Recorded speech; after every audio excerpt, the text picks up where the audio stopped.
Yo halo, kali ini saya beli lagi tablet yang harganya termasuk murah, tapi agak aneh, soalnya mereknya asing banget, yaitu Sanrio dengan tipe SBTM 700. Dari boxnya sih kelihatan meragukan, berasa kayak beli elektronik rumahan yang murah gitu lah. Tapi di sini dia negasin kalau IMEI-nya terdaftar, dan pede juga nunjukin spesifikasinya. Cuma aduh, berasa niat nggak niat ya. Apalagi ini cuma cover, yang ternyata box aslinya itu coklat kayak gini. Ya udahlah, jangan cuma nilai dari boxnya aja. Jadi langsung aja di unboxing. Di dalamnya, pertama ada unit dari tabletnya. Ditaruh dulu. Lanjut, ubek-ubek dalemannya. Kayaknya rame nih. Wih, dapat headset yang kelihatannya keren ya. Tapi berasa kayak tutup pentil ban sih. Modelnya yang masuk gitu, dan kabelnya pun ada motifnya loh, mantap. Terus ada kabel data, USB-A to USB Type-C. Ini oke lah, kabelnya juga tebel. Masih dapat adapter atau charger, yang modelnya jadul gitu sih, dengan output 5 volt 2 ampere. Ada kertas-kertas nih, dapat buku panduan penggunaannya, yang lebih tepatnya sih selembar kertas aja. Tapi ini dapat 2 loh panduannya. Ya masih sama isinya, dikasih 1 aja jarang dibaca, ini dikasih 2 ya. Kartu garansinya juga ada nih, tempat servisnya sih ada di Indonesia, cuma nggak banyak sih. Ada yang tahu nggak alamatnya nih? Terus dapat apa nih? Rumah belajar, belajar untuk semua. Oh ini semacam flip cover gitu ya, buat naruh tabletnya. Bahannya ini kulit sintetis gitu. Ini ada link belajar.kemdikbud.go.id. Apa ini produk ada kerjasama kah dengan pemerintah? Wah. Udah ya, nggak ada apa-apa lagi. Jadi inilah isi box dari tablet Sanrio SBTM 700. Lanjut, cek unitnya. Gini ya ternyata. Masih mirip kayak gambar di boxnya tadi sih. Setidaknya nggak nipu. By the way, ini plastiknya sampai luber-luber gini. Langsung dikletek aja. Nah untuk desainnya ini biasa aja ya. Kayak desain tablet-tablet jadul gitulah. Masih yang ngebulet melengkung. Ukurannya nggak yang gede banget, tapi nggak kecil juga. Bobotnya nggak begitu berat, bahannya masih plastik, build quality-nya biasa aja lah. Untuk warnanya ini hitam, kayaknya sih cuma satu warna, finishingnya doff, dan belakangnya ini ada semacam tekstur garis-garis gitu ya.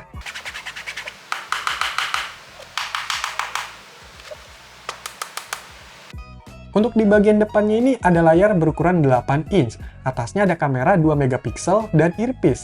Kalau bawahnya kosong deh kayaknya. Untuk bagian sisi kanannya, di sini ada tombol pengatur volume dan power. Sama ada lubang power juga buat dicolok kalau tiba-tiba ngehang gitu. Di sisi bawahnya ini ada mikrofon yang lebih ke depan gitu sih. Terus ada segel, tapi ini kok kayak dicoret-coret gitu ya, buat nutupin tulisannya. Terus untuk di sisi kirinya ini kosong ya. Kalau di sisi atas ada lubang Type-C dan jack audio. Terus di sini ada yang ditutup. Duh, kalau gini nih risih patah dan hilang ya penutupnya. Tuh kan lepas. Nah, di sini ada slot untuk micro SD dan micro SIM. Kalau untuk di bagian belakangnya, di sini ada kamera 5 megapiksel, lampu flash, tulisan Sanrio, lubang speaker, dan keterangan IMEI serial number DLL. Untuk tablet ini saya beli di toko Pak Edi, harganya itu sekitar 480 ribuan, tapi bisa lebih murah kalau pas lagi ada promo. Oke, coba dinyalain, semoga bisa nyala. Yes, nyala!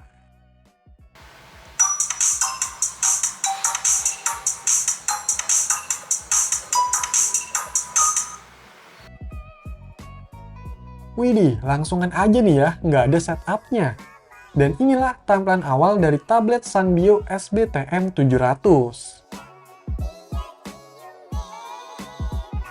Coba cek kesetelan tentang ponsel. Lah, nemu lagi nih, ada domba jantannya, 2 GB. Parah sih ini translate-nya. Jadi inget di tablet Evio yang pernah dibahas ya. Nah, kalau untuk OS Android-nya ini versi 9 atau Android Pie dengan patch keamanan di 5 November 2019. Untuk storage-nya, ini udah kepake sekitar 6,24 GB dari total 32 GB. Jadi sistemnya makan 5,7, dan untuk sisanya itu sekitar 26 GB. Kalau untuk RAM-nya ini udah kepake 1,4 GB dari total 1,9 GB. Jadi bebasnya 540 MB. Ini lumayan ya kepake RAM-nya, lebih dari setengahnya loh. Tapi kalau dari recent app tersedianya 1,3 GB nih. Padahal untuk aplikasi bawaannya ini tergolong sedikit loh, paling dari rombongannya Google, cuma nggak bisa di-uninstall langsung secara bawaannya. Terus ada aplikasi rumah belajar nih, bisa di-uninstall sih, cuma saya pengen coba cek dulu deh aplikasi ini. Tapi sebelum itu, coba dulu nih kameranya, dan inilah hasilnya.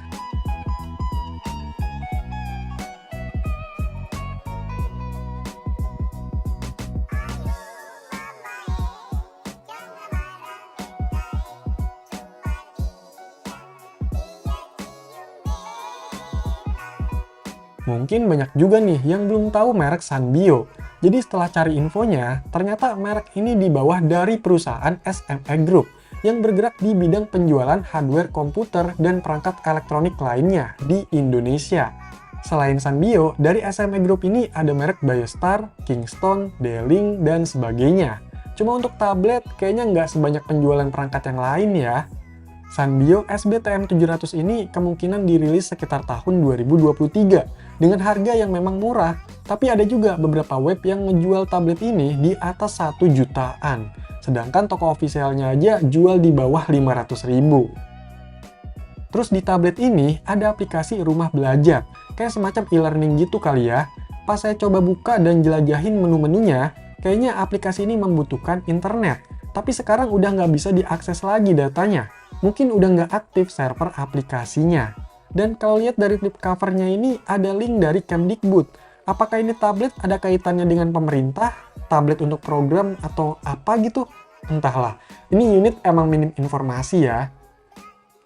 Untuk spesifikasinya, tablet ini menggunakan chipset UniSoC SC9836A, octa-core up to 1,6 GHz, domba jantan atau RAM-nya 2 GB, internal 32 GB, GPU-nya pakai PowerVR GE8322, layarnya IPS 8 inch HD, jaringannya 4G, baterainya 4000 mAh, dan menggunakan OS Android 9. Ngelihat dari speknya, ada beberapa hal yang bikin saya tertarik dan penasaran buat cobain tablet murah ini. Yang pertama dari layarnya.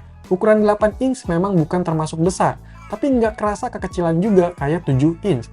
Buat dipegangnya ini nggak terlalu bikin pegel, nggak yang berat-berat banget. Buat kebutuhan multimedia pun masih termasuk oke lah di harga segini. Tampilan layarnya bisa dibilang bagus karena resolusinya HD dan udah pakai panel IPS. Warnanya cukup baik, nggak yang butek banget, tapi sayangnya untuk kaca layar masih agak reflektif. Sensor auto brightness nggak ada dan agak kurang cerah juga. Untuk persentuhannya ini cuma bisa sampai 5 sentuhan sekaligus. Dan saya ngerasa kalau dipakai multitouch-nya itu kadang kayak kurang respon. Terus kalau untuk suara speakernya ini kualitasnya standar banget lah. Buat nonton udah cukup aja sih, tapi nggak bisa berharap dengerin lebih detail ya.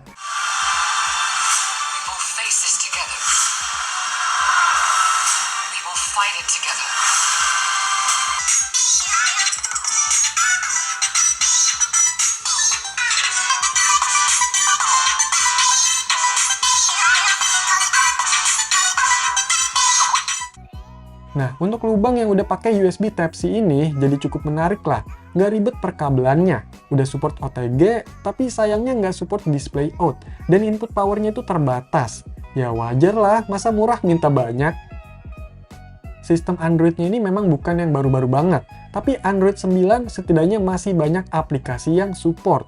Khususnya yang umum dan kekinian, kayak YouTube, WhatsApp, dan sebagainya. Ditambah lagi tablet ini menggunakan sistem 64 bit, jadi makin lebih banyak aplikasi yang support. Terus untuk UI-nya dia pakai stok Android, minim kustomisasi dan minim fitur juga.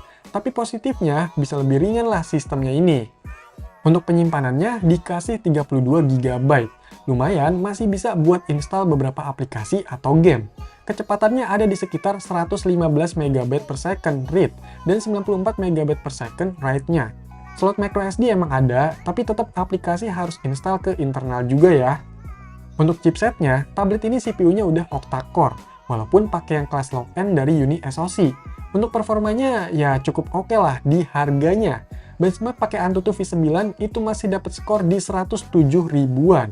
Ini termasuk tinggi untuk tablet di harga 400 ribuan.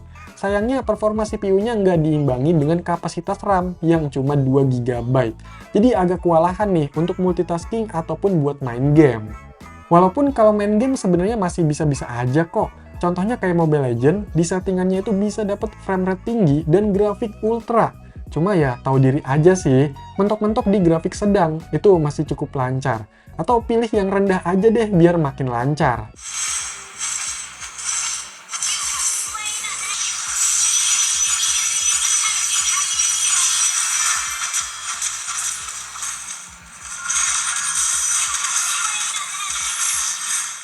Untuk game-game yang lebih ringan tentunya masih oke. Kalau untuk yang lebih berat, internalnya aja nggak cukup nih. Paling main game di emulator aja ya. Sekelas PSP game GTA Liberty City bisa, tapi kalau untuk God of War itu udah kewalahan.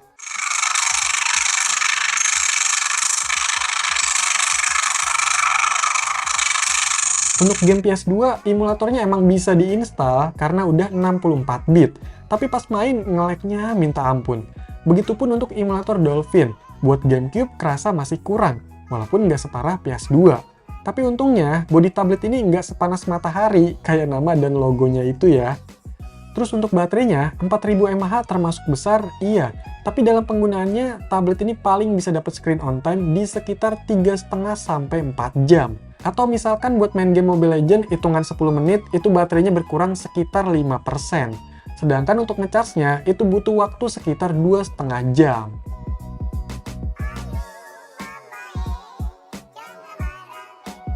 Tablet Sanrio SB-TM700 ini memang kelihatannya banyak keunggulan untuk tablet sekelas harga 400 ribuan. Tapi agak meragukan dari mereknya yang kedengeran asing untuk sebuah tablet atau smartphone. Yang namanya barang murah pasti nggak semua hal bakal bagus ya, ada aja yang dikurangin. Balik lagi, harus maklumin ke harganya juga. Tapi untuk kelebihannya itu, mungkin ada yang membutuhkan atau yang bisa memanfaatkan tablet ini. Karena kebutuhan orang beda-beda kan? Dan tetap ingat, ada harga, ada rupa. Oke, jadi itulah tablet murah merek Sandio SB-TM700 yang kelihatan punya banyak keunggulan di harganya, tapi asing di mereknya. Silahkan dikomentarin, like, share, dan subscribe channel ini. Terima kasih.